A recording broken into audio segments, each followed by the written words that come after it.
Depuis les lois Aubry de 1998 et 2000 et le passage de 39 heures à 35 heures comme durée légale du travail, les pros et les antis s'affrontent.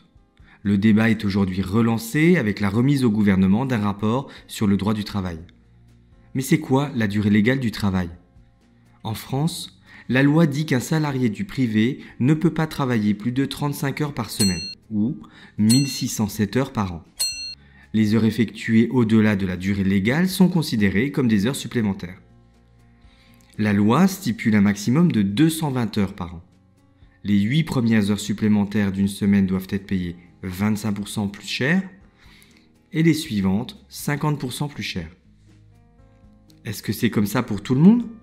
Non. La durée légale ne s'applique pas aux cadres dirigeants, aux concierges d'immeubles ou encore aux assistantes maternelles. Par ailleurs, il existe des régimes spéciaux dans l'agriculture, les transports routiers ou les entreprises de travail maritime. Pour les heures supplémentaires, en cas d'accord entre syndicats et patronat, le paiement peut être diminué. Par contre, elles doivent obligatoirement être 10% plus élevées qu'une heure normale. Dans certains cas, les salariés sont payés selon la convention forfait. La rémunération est alors fixée à l'avance et ne dépend pas du temps de travail effectif. Ce dispositif s'applique surtout aux cadres. Ok, je comprends le principe, mais pourquoi cela fait autant polémique ? Derrière les 35 heures, ce sont deux principes qui s'opposent. D'un côté, certains défendent l'idée qu'il faut partager le travail. En réduisant la durée légale, on crée mécaniquement des postes pour pallier le manque de main-d'œuvre. Les lois Aubry auraient ainsi créé plus de 300 000 emplois.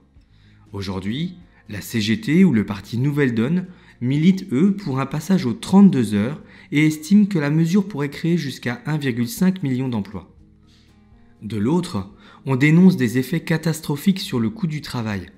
En baissant la durée du travail tout en maintenant les mêmes salaires, on augmente le coût d'une heure de main-d'œuvre.